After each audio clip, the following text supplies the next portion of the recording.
Hello guys, welcome back to Gyani classes. आज इस video lecture में हम लोग चैप्टर पढ़ने जा रहे हैं जिसका नाम है माइक्रोब्स इन ह्यूमन वेलफेयर। और इसमें 2022, 2021 एंड 2020 मतलब 3 साल का एनालिसिस करने जाएंगे। और जितने भी क्वेश्चन पूछे गए हैं उन सारे क्वेश्चन का क्या करना है, हमें आंसर डिसाइड करना है। तो लेकिन ये आंसर सबसे पहले आप बनाने का कोशिश करोगे, क्योंकि मैं आपके सामने 2022 का क्वेश्चन ला रहा हूं जिसमें 5 ऑब्जेक्टिव क्वेश्चन पूछे गए। आपको क्या करना है, इस टिक टिक पे 5 ऑब्जेक्टिव क्वेश्चन को सॉल्व करना है एंड देन फिर सब्जेक्टिव पे भी हम लोग डिस्कस करेंगे। ये रहा आपके सामने क्वेश्चन, आपका टाइम स्टार्ट होता है अब। Tick tick tick tick tick and tick tick tick tick tick. Time खत्म गाइस, मतलब आंसर बना चुके होंगे आप। चलो 1 बाय 1 करके मिलाते हैं और इसका एनालिसिस हम लोग करते हैं। पहले क्वेश्चन में क्या था कि which of the following release methane, इनमें से कौन है जो मीथेन रिलीज करता है, जैसे राइस फील्ड, कैटल या फिर टर्मिनाइट्स। इसमें से कहां आपको मीथेन गैस मिलेगा?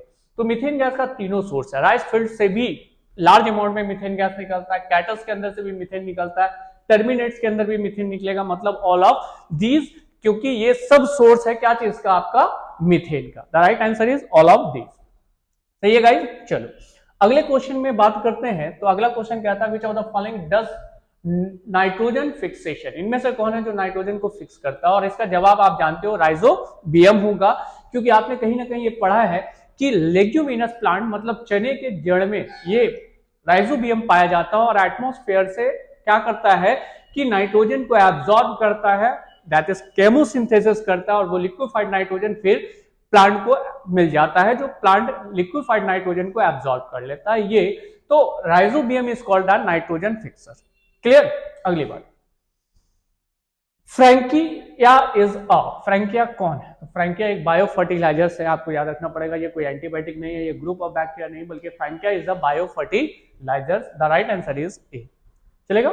चलो, mycorrhiza is a symbiotic association between, मतलब ये जो हम आपको नाम देने हैं माइकोराइजा, ये एक्चुअल में किसका सिम्बायोटिक एसोसिएशन करता है? जैसे आपने सुना होगा lichen. Lichen is a symbiotic association between algae and fungi. Algae और फंजाई का ये सिम्बायोटिक एसोसिएशन है। कौन? लाइकेन, जिसमें एल्गी फूड बनाता है और फंजाई को देता है और फंजाई उसको शेल्टर प्रोवाइड करता है। ये लाइकेन का सिम्बायोटिक एसोसिएशन है।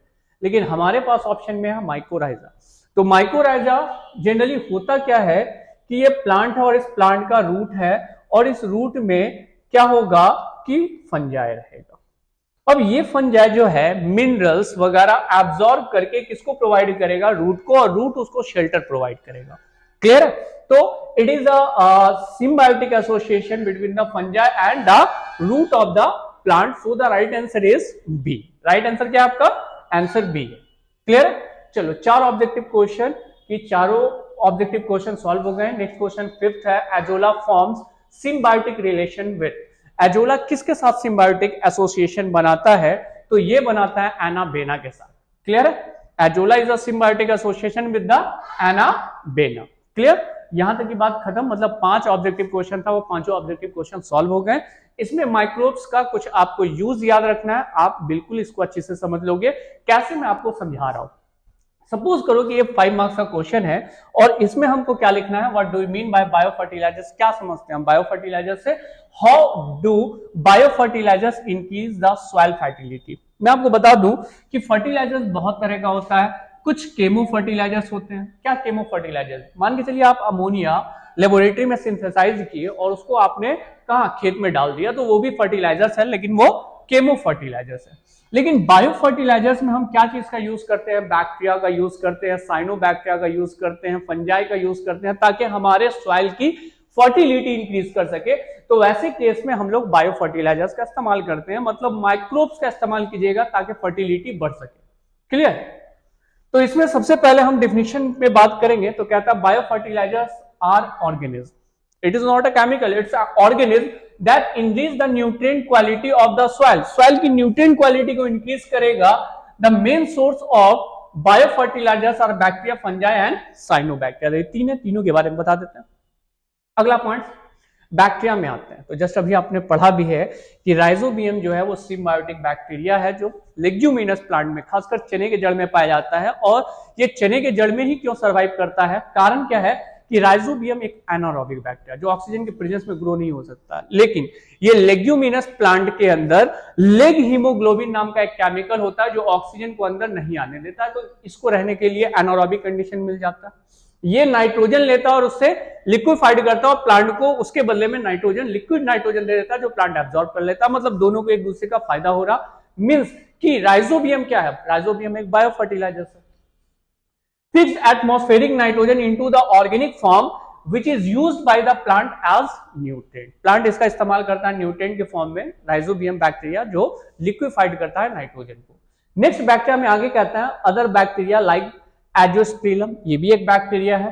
Azotobacter can fix atmospheric nitrogen while free living in the soil, thus increase the nitrogen content in the soil. ध्यान से बात समझना, इसके बारे में बात करें तो ये है फ्री लिविंग। कैसे? राइजोबियम भी एक बैक्टीरिया है, लेकिन ये एनारोबिक बैक्टीरिया है, ये ऑक्सीजन के प्रेजेंस में ग्रो नहीं कर सकता, इसलिए फ्री सॉइल में ये नहीं पाया जाएगा। ठीक है, ये चने के जड़ में ही पाया जाएगा, वहीं रह सकता। लेकिन एजियोस्पेरिलम जो है और एजेटोबैक्टर जो है ये भी नाइट्रोजन फिक्सर है, लेकिन ये कहां मिलेगा? ये किसी चने के जड़ में नहीं या चावल के जड़ में नहीं पाया जाएगा, ये बल्कि सॉइल में पाया जाएगा। सॉइल में ही नाइट्रोजन बना बना करके मिलाएगा, तो जो भी प्लांट वहां ग्रो करेगा उसको न्यूट्रिएंट ज्यादा मिलेगा। तो एजियोटोबैक्टर, एजियोस्पेरिलम, ये सब एग्जांपल आ जाते हैं बैक्टीरिया में, और ये फ्री लिविंग है, मतलब ये एरोबिक है। क्लियर? अगली बात, माइकोराइजा। अभी जस्ट मैंने कहा कि माइकोराइजा जो है वो एक सिम्बायोटिक एसोसिएशन बनाता है, किसके साथ? प्लांट के साथ, और फंजाई के साथ एक सिम्बायोटिक एसोसिएशन बनता है। दोनों को अपना अपना फायदा पहुंचता है। प्लांट को फायदा मिलता है कि ये जो है फंजाई वो न्यूट्रिएंट जो है वो कलेक्ट कर करके दे देता है। चलिए ठीक है सर, इसको तो फायदा मिल गया प्लांट को। फंजाई को क्या फायदा मिला? फंजाई को शेल्टर मिल गया, रहने का जगह मिल गया। तो कहता है fungi are also known as form of symbiotic association with the plants. Mycorrhiza, many members of the genus glomus form the mycorrhiza.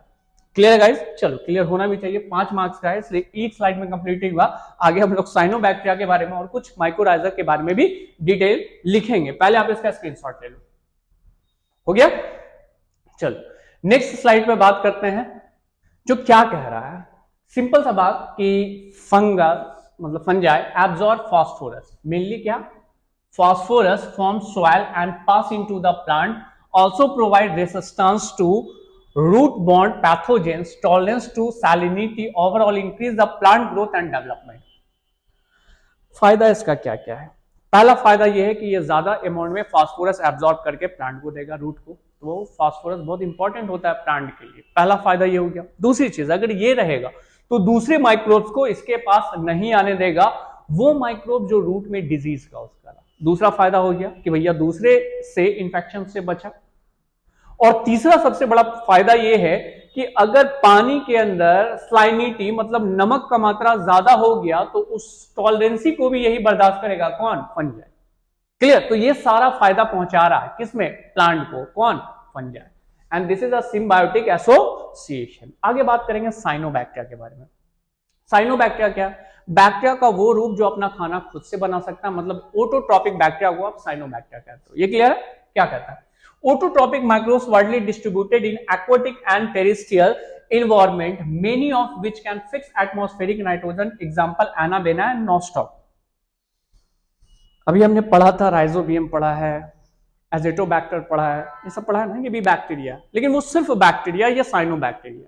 अंतर क्या है? अंतर ये है कि वो हेटरोट्रॉपिक बैक्टीरिया खाने के लिए किसी दूसरे पे डिपेंड रहेगा, लेकिन ये जो बैक्टीरिया साइनोबैक्टीरिया मैं कह रहा हूं, ये खाना अपना खुद से बनाएगा, मतलब फोटोसिंथेसिस करेगा। और जब ये फोटोसिंथेसिस कर करके सॉइल में क्या करेगा कि ज्यादा अमाउंट में नाइट्रोजन को फिक्स करेगा। तो ये दोनों जो बैक्टीरिया भी मैं आपको कह रहा हूं कि ये भी नाइट्रोजन फिक्स कर रहा, लेकिन ये दोनों साइनोबैक्टीरिया है क्योंकि ये फोटोसिंथेसिस कर रहा है, ये अपना खाना खुद से बना रहा। और इसमें आ जाता है एनाबेना एंड नॉस्टॉक। क्लियर है? चलो अगला and last line, in paddy और rice field Cyanobacteria serve as an important biological fertilizers. Blue-green algae also add organic matter to the soil and increase the fertility. Clear? And the last line, they also act organic matter to the soil, that is alkalinity. तो in the sense cyanobacteria या इस तरह के कोई भी microbes को अगर हम ग्रो करा रहे हैं तो हमारे ग्रो कराने का इकलौता पर्पस ये है कि हमारे सॉइल में न्यूट्रिएंट क्या हो सके, बढ़ सके। और इसमें हम सहारा ले रहे हैं माइक्रोब्स का, तो हम इसे बायो फर्टिलाइजर्स के नाम से बुलाएंगे। And these bio fertilizers are most important for the fertility in the soil. Clear? तो इसका आप स्क्रीनशॉट लोगे, मतलब ये 5 मार्क्स के लिए इनफ इनफ इनफ हो गया, मतलब ये कहानी खत्म हो गई। तो इतना 2022 का क्वेश्चन खत्म। अब बारी आएगी 2021 की। तो ये 4 ऑब्जेक्टिव क्वेश्चन से पूछे गए हैं। 4 ऑब्जेक्टिव क्वेश्चन में बहुत कम समय लगने वाला है। मैं टिक टिक स्टार्ट कर रहा हूं, आप ट्राई करो एक बार। टिक tick tick tick tick and tick tick tick tick टिक। कहानी खत्म गाइस। अब आंसर की तरफ बढ़ते हैं। पहला क्वेश्चन क्या था? Chlorella is a type of. Chlorella है कौन? एल्गी है, बैक्टीरिया, प्रोटोजोआ या सिंगल सेल प्रोटीन है? तो chlorella is a kind of algae. तो क्लोरेला जो है वो एल्गी है। ठीक है। अगला कहता है which of the following is not a bio fertilizer. एक बात मैं और बता देता हूं, chlorella is a type of algae. Algae तो है ही ये, लेकिन क्लोरेला का इस्तेमाल हम लोग प्रोटीन में भी करते हैं। तो एक बात मैं बता देता हूं, यहां आंसर ए भी होगा, आंसर डी भी होगा, कंफ्यूजन मत रखो।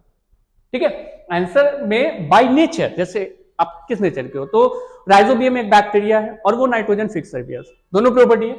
तो वैसे ही क्लोरेला एल्गी भी है और बाय नेचर एल्गी है, और वो प्रोटीन के बेसिस में शामिल भी होता है, that is single cell protein. तो सर आ जाए तो हम क्या मारेंगे बेटा? दो में से कोई एक ऑप्शन मार लेना।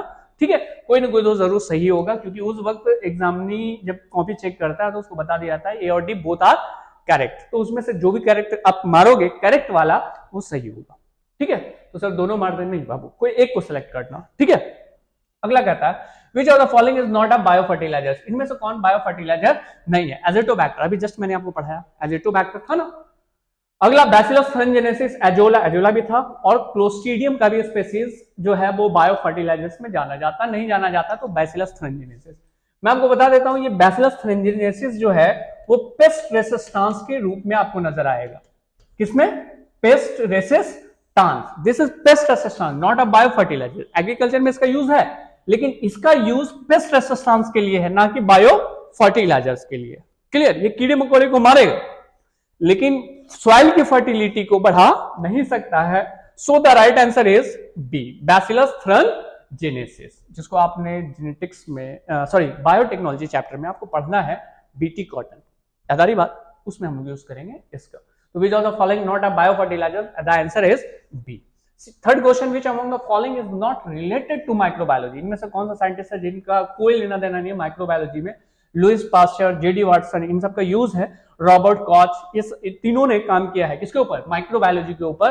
और स्टेफन हॉल्स, इनका कोई लेना देना नहीं है किससे? माइक्रोबायोलॉजी से। लुइस पास्चर नाम तो सुना होगा, नहीं सुना? चलिए ठीक, मैं आपको याद दिला रहा हूं कि जो मिल्क मिलता है, दूध, उसको पास्चुराइज्ड मिल्क कहते हैं। लुइस पास्चर ने क्या कहा था कि अगर हम उसको गर्म कर देते हैं कुछ सर्टेन टेम्परेचर पे, तो उसके अंदर जो माइक्रोब्स है वो मर जाएगा। The term is called pasteurisation, जो खुद लुइस पास्चर ने दिया था। रॉबर्ट कॉच काफी इंपॉर्टेंट जाना जाता है, ट्यूबरक्लोसिस नाम के डिजीज में भी इनका सबसे बड़ा रोल है। कॉच डिजीज, ट्यूबरक्लोसिस को कॉच डिजीज भी कहते हैं। रॉबर्ट कॉच ने इस पे काम किया था। And JD Watson is also work on the microbiology, लेकिन स्टेफन हॉल का कोई नाम नहीं आता। कुछ कहानियां अगर आपको समझ में आएगी तो फिर आप खुद सेलेक्ट कर लोगे, और ये मेमोराइज चीजें हैं, जितनी बात समझा सकते हैं वो तो हम अपने हिसाब से कोशिश कर ही रहे हैं, बाकी आप खुद समझदार हो। And the last question is 4. The flour of idli and dosa is made by the use of which microbes? देखो बाबू, कुछ चीजें हैं यहाँ पे, और वो ये चीज है कि यहाँ भी आंसर एक से ज्यादा सही है। सर वो कैसे? Lactobacillus and yeast both are can be used in idli and dosa. Dosa नहीं, डोसा नहीं, dosa. That is lactobacillus and yeast. ठीक है, ईस्ट का या लैक्टोबैसिलस, इस दोनों का में से किसी का भी इस्तेमाल कर लेते हैं हम लोग इडली और डोसा में, और दोनों से इडली डोसा बनाया जा सकता है। तो बोथ आर करेक्ट। तो सर कौन सा सिलेक्ट करेंगे? मैंने अभी आपको क्या बताया, चाहे तो आप बी सिलेक्ट कर लो या डी सिलेक्ट कर लो। एग्जामिनर जो भी चेक करेगा एक का ही चेक करेगा, लेकिन उसको ये पता होगा कि more than one answer is correct, that is B and D, तो उस हिसाब से वहां सिलेक्शन होगा। क्लियर? तो बी भी सिलेक्ट कर सकते हो और डी भी सिलेक्ट कर सकते हो। क्लियर है? चलो, ये 4 क्वेश्चन सॉल्व हो गया, मतलब 2021 का भी क्वेश्चन हमारा सॉल्व। बचा कौन? 2020, और इसको देखते हैं। तो इसमें 3 ऑब्जेक्टिव क्वेश्चन है और 1 सब्जेक्टिव क्वेश्चन है। तो आपके लिए फिर से मैं टाइम स्टार्ट कर रहा हूं, मतलब tick tick tick tick tick and tick tick tick tick tick. Time खत्म गाइस, आंसर की तरफ चलते हैं। चलो, पहला क्वेश्चन कह रहा है विच बैक्टीरिया यूटिलाइज द गोबर गैस प्लांट। आपने बिल्कुल सही मारा होगा, the right answer is methanogen. Methanogenic bacteria जो है वो गोबर गैस प्लांट में यूज किया जाता है, ये एनारोबिक बैक्टीरिया है जो क्या मीथेन बनाता है, इस कारण इसको मीथेनोजेनिक बैक्टीरिया कहते हैं। क्लियर? चलो सेकेंड क्वेश्चन चलेगा। Is cyanobacteria use bio fertilizer in the field of, और ये क्वेश्चन दोबारा रिपीट कर गया है, तो सेम क्वेश्चन है इसलिए आपको आंसर पता ही होगा, इसमें टाइम नहीं लगाते हैं। The right answer is rice. Clear? And the last question objective में कि which one is aquatic weeds of the following, इनमें से कौन एक्वाटिक वीड्स? वीड्स किसको कहते हैं? जंगली प्लांट। और जंगल में बहुत सारे प्लांट्स हो जाते हैं जो हमारे यूज के लिए नहीं होते हैं, उसको वीड्स कहते हैं। वैसे ही पानी के ऊपरी सतह पे भी बहुत सारे जंगली प्लांट्स हो जाते हैं जो पानी के अंदर रहने वाले एक्वाटिक लाइफ को इंजोर्ड करते हैं, एक्वाटिक प्लांट को इंजोर्ड करते हैं, ऐसे को हम मानते हैं एक्वाटिक वीड्स। और एक्वाटिक वीड्स में आपका दोनों आ जाता है बी एंड सी में, हाइड्रीला एंड इकॉर्डिया, ये दोनों का दोनों एक्वाटिक वीड्स। कौन कौन?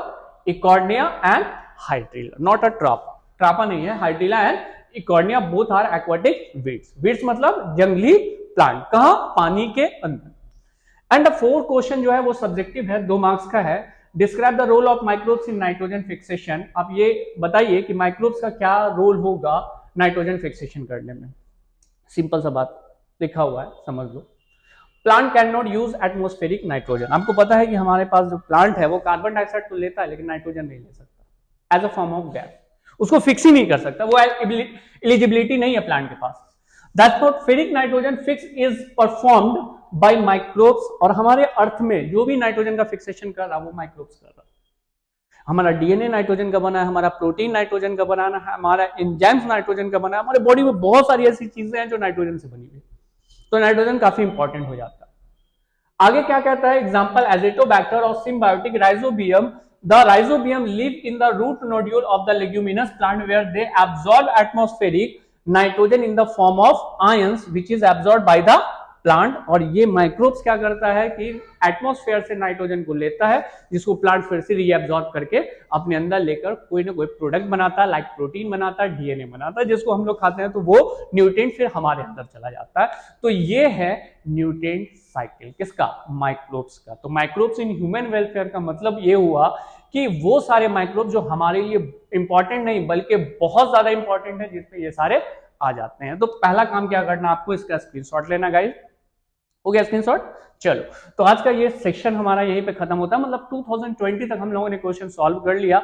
नेक्स्ट वीडियो में फिर से मिलते हैं। यहां तक आज के लिए guys, thank you and bye.